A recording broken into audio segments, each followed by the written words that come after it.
വമിൻ ആയാതി, അള്ളാഹുവിന്റെ ദൃഷ്ടാന്തങ്ങളിൽ പെട്ടതാണ്, അള്ളാഹുവിന്റെ അത്ഭുതങ്ങളിൽ പെട്ടതാണ്. എന്തെന്നറിയോ? അൻ ഖലഖലകും മിൻ അൻഫുസികും അസ്വാജാ, നിങ്ങൾക്ക് നിങ്ങളിൽ നിന്ന് തന്നെ ഇണയെ നൽകിയത്. ഒരു ആണിനെ ഒരു പെണ്ണിനെ ഒരു ആണിനെ നൽകിയത് അള്ളാഹുവിന്റെ ദൃഷ്ടാന്തമാണ്. അതിൽ നിങ്ങൾ ആലോചിച്ചിട്ടുണ്ടോ? ഇന്നലെ വരെ പരിചയമില്ലാത്തവർ, ഇന്നലെ വരെ ബന്ധമില്ലാത്തവർ, ഇന്നലെ വരെ കാണാത്തവർ, യാതൊരു പരിചയമില്ല, ഏതോ ഒരു മുക്കുമൂലയിൽ നിന്ന് പുതിയാപ്പിള ഏതോ ഒരു മുക്കുമൂലയിലാണ്, കാസർഗോഡാണ്, എന്നാൽ പെണ്ണാണെങ്കിൽ ഇങ്ങ് കച്ചയിലാണ്. ഏകദേശം 70ഓളം കിലോമീറ്റർ ദൂരമുണ്ട്. ആ ദൂരമുള്ള കണ്ടിട്ടില്ല, കേട്ടിട്ടില്ല, അറിഞ്ഞിട്ടില്ല. അങ്ങനെ ഒരാളാണ് ആദ്യമായി എൻ്റെ മുറിയിൽ എൻ്റെ കൂടെ എൻ്റെ കിടപ്പറ പങ്കിടുന്നത്. അല്ലാഹുവേ, എൻ്റെ ഭർത്താവിൻ്റെ സ്വഭാവം എങ്ങനെയായിരിക്കും? എൻ്റെ ഭർത്താവ് എങ്ങനെയുള്ളവനായിരിക്കും? ഏത് പെരുമാറ്റമായിരിക്കും? നല്ല സൽസ്വഭാവിയായിരിക്കുമോ? അല്ല ഇങ്ങനെ പീഡിപ്പിക്കുന്ന, അടിക്കുന്ന, മോശമായ തെറി പറയുന്ന ഭർത്താവായിരിക്കുമോ എന്ന് ഇങ്ങനെ ആലോചിക്കുന്നുണ്ടാകും. എന്തോ ഒരു പേടിയായിരിക്കും. ഈ ഒരാഴ്ച മുമ്പാണ് ഗൾഫിൽ നിന്നൊരു സഹോദരൻ വിളിച്ചത്. സഹോദരൻ വിളിച്ചിട്ട് പറഞ്ഞു, ഉസ്താദേ, ഒരു ഭർത്താവുണ്ട്, ഭാര്യയെ പീഡിപ്പിക്കുന്ന ഭർത്താവ്. എന്താണ് അതിന് മസ്അല? അതിന്റെ ഫത്വ എന്താണ്? ഞാൻ ചോദിച്ചു, എന്താണ് കുഴപ്പമെന്ന്. അപ്പോഴാണ് ആ സഹോദരൻ പറഞ്ഞത്, ഭർത്താവ് വല്ലാതെ ഭാര്യയെ പീഡിപ്പിക്കുന്നുണ്ട്, അടിക്കുന്നുണ്ട്, ചീത്ത പറയുന്നുണ്ട്, വല്ലാതെ കുറ്റപ്പെടുത്തുന്നുണ്ട്. എന്നാ ഭാര്യയ്ക്ക് ഇതൊന്നും കുഴപ്പമില്ല, ഇതൊക്കെ സഹിക്കാൻ ഭാര്യ തയ്യാറാണ്, ഇതിനൊന്നും ഭാര്യയ്ക്ക് പരാതിയില്ല. പക്ഷേ ഭാര്യയുടെ മുൻപിൽ ഭർത്താവ് പോൺ വീഡിയോകൾ കാണാണ്, ഭാര്യയോട് പോൺ വീഡിയോ കാണാൻ പറയാണ്, സെക്സ് വീഡിയോകൾ കാണാൻ ഭാര്യയോ നിർബന്ധിക്കുകയാണ് ഭർത്താവ്. ഭാര്യ ഇത് സമ്മതിക്കുന്നില്ല, അതിന്റെ പേരിൽ ആക്ഷേപിക്കുന്നു, അതിന്റെ പേരിൽ തെറി പറയുന്നു. അതും കുഴപ്പമില്ല, ഞാൻ സഹിച്ചു.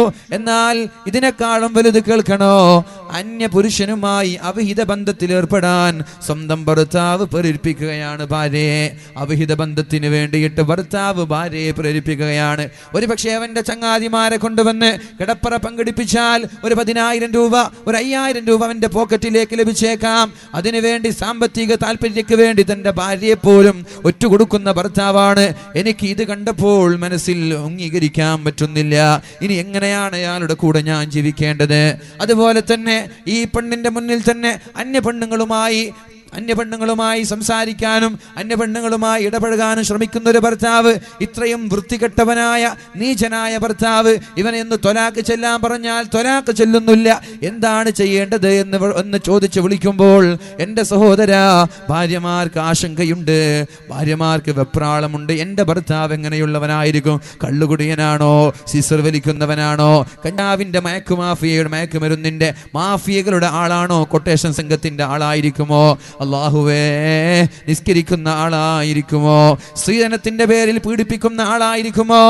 50 പവൻ തരാമെന്ന് പറഞ്ഞു, 49 പവൻ കൊടുത്തു, 1 പവനേ ഇനി കൊടുക്കാനുള്ളൂ. ആ 1 പവന്റെ പേരിൽ പ്രശ്നമാക്കുന്ന ഭർത്താവായിരിക്കുമോ? അല്ലാ എന്ന് പറഞ്ഞ് വ്യാകുലപ്പെടുകയാണ്, വെപ്രാളപ്പെടുകയാണ്. പക്ഷേ യാതൊരു ബന്ധമില്ലാത്ത 2 പേർ, എന്നാ ഞാൻ നിങ്ങളോട് പറയട്ടെ, ഇന്ന് നമ്മൾ പറയാറുണ്ടല്ലോ, കല്യാണം കഴിഞ്ഞാൽ കാലുകെട്ടി അല്ലെങ്കിൽ കണ്ണുപൊട്ടി എന്ന് പറയുന്നൊരു വാക്ക് നമ്മുടെ നാടുകളിലുണ്ട്. ചെറുപ്പക്കാരോട് കല്യാണം കഴിക്കാൻ പറഞ്ഞാൽ, ഞാൻ ഇപ്പൊ ഒന്നും നന്നാവുന്നില്ല, ഞാൻ ഇപ്പൊ ഒന്നും കല്യാണം കഴിക്കൂല, പെണ്ണ് കെട്ടിയവനെ കണ്ണ് പൊട്ടിന്ന പറയുന്നത് കേട്ടത്, അതുകൊണ്ട് ഇപ്പോഴൊന്നും ഞാൻ കല്യാണം കഴിക്കൂല. പെണ്ണ് കെട്ടിയാൽ പിന്നെ സ്വാതന്ത്ര്യമില്ല, പെണ്ണ് കെട്ടിയാൽ പിന്നെ സ്വസ്ഥത ഉണ്ടാവൂല. ശരിയാണ്. പഴയതുപോലെ ചങ്ങാതിമാരുടെ കൂടെ ബസ് സ്റ്റാൻഡിൽ ഇരിക്കാൻ പറ്റൂല. അപ്പോഴേക്കും പെണ്ണ് ഫോൺ ചെയ്യും. ഇനി പോയില്ലെങ്കിലോ വന്നിട്ട് ഇങ്ങനെ മുഖം കറുപ്പിച്ച് നിൽക്കുന്ന പെണ്ണിന്റെ മുഖം കാണണം. പഠിച്ചാൽ അതിനെക്കാളും നല്ലത് ചങ്ങാതിമാരോട് സലാം പറഞ്ഞിട്ട് വീട്ടിലെത്തലാണ്. കാരണം കല്യാണം നിന്റെ ദീനിന്റെ 2/3 ഭാഗവും കല്യാണം കഴിക്കലോടുകൂടി നീ സംരക്ഷിച്ചു കഴിഞ്ഞു. ചെറുപ്പക്കാരാ, ദീനിനെ 3 ഭാഗമാക്കി ബാധിച്ചു. അതിൽ 2 ഭാഗവും നീ കല്യാണം കഴിക്കലോടുകൂടി സംരക്ഷിക്കപ്പെട്ടിരിക്കുകയാണ്. ആകെ 1 ഭാഗം മാത്രം ശ്രദ്ധിച്ചാൽ മതി. കല്യാണം കഴിഞ്ഞവർക്ക് ദീനിന്റെ ഒരു ഭാഗം മാത്രം ശ്രദ്ധിച്ചാൽ മതി.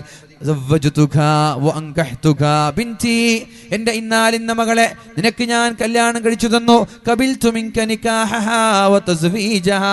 നിങ്ങൾ കല്യാണം കഴിച്ചു തന്നതിന് ഞാൻ സ്വീകരിച്ചു എന്ന് പറയുന്നതോടുകൂടെ നിങ്ങളുടെ ദീനിന്റെ 2 ഭാഗവും സംരക്ഷിക്കപ്പെട്ടിരിക്കുകയാണ്. 75-60% നിങ്ങളുടെ ദീൻ സംരക്ഷിക്കപ്പെട്ടു. പിന്നെ ആകെ 40% ഉള്ളൂ. ആ 40% നിങ്ങളൊന്ന് ശ്രദ്ധിച്ചാൽ മതി, നിങ്ങൾക്ക് സ്വർഗത്തിലെത്താം. എന്നാ കല്യാണം കഴിക്കാത്തവരോ 100% ശ്രദ്ധിക്കണം.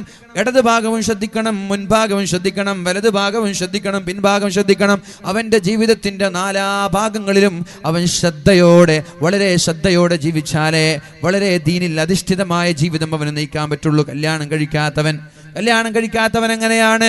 അവന് 4 ഭാഗവും ശ്രദ്ധിക്കേണ്ടി വരും. കാരണം 100% അവൻ സംരക്ഷിക്കേണ്ടതുണ്ട്. കല്യാണം കഴിച്ചാൽ 100-70 സംരക്ഷിക്കപ്പെട്ടു. പിന്നെ 30 ഭാഗം മാത്രമാണ് അവൻ സംരക്ഷിക്കേണ്ടത്. അതുകൊണ്ടാണ് അള്ളാഹുവിന്റെ ഹബീബിന്റെ സമീപത്തേക്ക് ഒരു ചെറുപ്പക്കാരൻ കടന്നു വന്നു. അക്കാഫ് എന്ന് പറയുന്ന ചെറുപ്പക്കാരനാണ്. യാ റസൂലല്ലാഹ്, നബി തങ്ങളോട് ഇങ്ങനെ സംസാരിച്ചു കൊണ്ടിരിക്കുകയാണ്. അപ്പോഴാണ് അള്ളാഹുവിന്റെ ഹബീബ് ചോദിച്ചത്, യാ അക്കാഫ് ഹല്ലക സൗജ, നിനക്കൊരു ഭാര്യയുണ്ടോ? നീ കല്യാണം കഴിച്ചിട്ടുണ്ടോ അക്കാഫേ? ഇല്ല നബിയെ, ഞാൻ കല്യാണം കഴിച്ചിട്ടില്ല. എന്താ കല്യാണം കഴിക്കാത്തത്? കാശില്ലേ, പൈസയില്ലേ, സെറ്റിൽ ആയിട്ടില്ലേ, ജോലിയില്ലേ? അപ്പോഴാണ് അക്കാഫ് പറയുന്നത്, അല്ല നബിയേ, എന്റെ കയ്യിൽ ഇഷ്ടം പോലെ കാശുണ്ട് നബിയേ. വഅന മൂസിറും ബിഖൈർ, എന്റെ കയ്യിൽ കാശുണ്ട് നബിയേ, ഞാൻ മുതലാളിയാണ്. പിന്നെ എന്തേ നീ കല്യാണം കഴിക്കാത്തത്? അല്ല നബി, ഒന്നുമില്ല എന്ന് പറഞ്ഞിട്ട് കാര്യമില്ല. അള്ളാഹുവിന്റെ ഹബീബ് പറഞ്ഞു,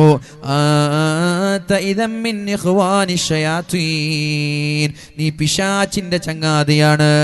കല്യാണം കഴിക്കാനുള്ള ആരോഗ്യമുണ്ട്, സാമ്പത്തിക ശേഷിയുണ്ട്, എന്നിട്ടും കല്യാണം കഴിക്കാത്ത നീ പിശാചിന്റെ ചങ്ങാതിയാണെന്ന് മുഹമ്മദുർ റസൂലുള്ളാഹ്.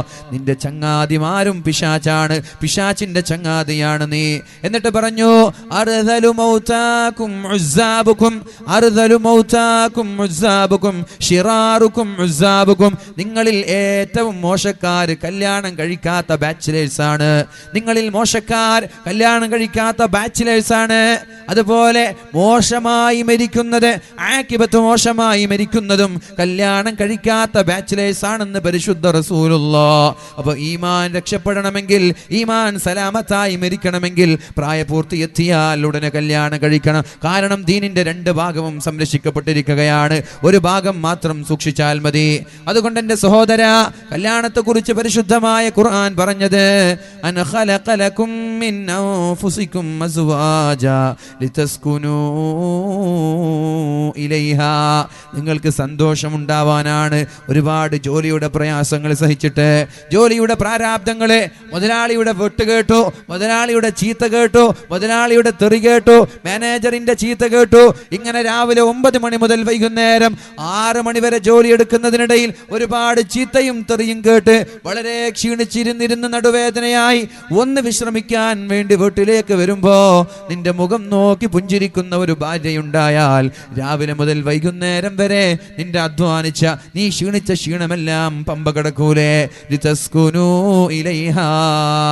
എത്ര പ്രയാസമുണ്ടായാലും, എത്ര ക്ഷീണമുണ്ടായാലും ആ പുഞ്ചിരിക്കുന്ന സുസ്മേരവദനയായ ഭാര്യ പൂമുഖ വാതിൽക്കൽ വന്ന് നിന്നിട്ട് നമ്മളെ സ്വീകരിക്കാൻ നിൽക്കുമ്പോൾ എന്തോ ഒരു സന്തോഷമായിരിക്കും.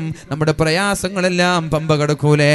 എന്നാൽ ഞാൻ ചോദിക്കട്ടെ, എൻ്റെ പെങ്ങന്മാരോട്, എൻ്റെ സഹോദരിമാരോട് ചോദിക്കട്ടെ, ജോലിയുടെ പ്രയാസങ്ങൾ സഹിച്ചിട്ട്, ജോലിയുടെ പ്രയാസങ്ങളൊക്കെ നേരിട്ടിട്ട്, എന്നിട്ട് ഒന്ന് സമാധാനത്തോടെ അന്തിയുറങ്ങാൻ വേണ്ടി വീട്ടിലേക്ക് വരുമ്പോ കരിവാളിച്ച മുഖവുമായി, പരാതിയുടെ പ്രളയങ്ങളുമായി, വലിയ പരാതിയുമായി നീ നിന്റെ ഭർത്താവിനെ സ്വീകരിച്ചാൽ കൂനുമേൽ കുരു എന്ന് പറയുന്നത് പോലെ, എരുത്തിയിൽ എണ്ണ ഒഴിക്കുക എന്ന് പറയുന്നത് പോലെ പ്രയാസങ്ങൾക്ക് മേൽ പ്രയാസങ്ങളാണ് ഭർത്താവിനുണ്ടാവുക. അതുകൊണ്ട് അങ്ങനെ മുഖം കറുപ്പിച്ചിട്ട് ഭർത്താവിനെ സ്വീകരിക്കരുത്, വെറുപ്പിച്ചിട്ട് ഭർത്താവിനെ സ്വീകരിക്കരുത്. ഒരുപക്ഷേ നിങ്ങളൊരു പ്ലക്കർ വാങ്ങാൻ നിങ്ങളുടെ ഭർത്താവിനോട് പറഞ്ഞിട്ടുണ്ടാകും. ഭർത്താവ് മറന്നുപോയി, അതിന്റെ പേരിൽ കുശുമ്പുണ്ടാക്കരുത്, അതിന്റെ പേരിൽ കുറുമ്പ് കാണിക്കരുത്. ഒരുപക്ഷേ നിങ്ങളൊരു മീൻ വാങ്ങാൻ നിങ്ങളുടെ ഭർത്താവിനോട് പറഞ്ഞിട്ടുണ്ടാകും. ജോലിയുടെ തിരക്ക് മൂലം ഭർത്താവ് മറന്നുപോയാൽ അതിന്റെ പേരിൽ ഭർത്താവിനെ ചീത്ത പറയരുത്. സാരില്ല, കുഴപ്പമില്ല, നമ്മൾക്ക് നാളെ വാങ്ങിക്കാലോ എന്ന് പറഞ്ഞിട്ട് ഭർത്താവിനെ ആശ്വസിപ്പിക്കേണ്ട ഡ്യൂട്ടിയാണ് ഭാര്യയ്ക്കുള്ളത്. അള്ളാഹു ബോധം നൽകട്ടെ.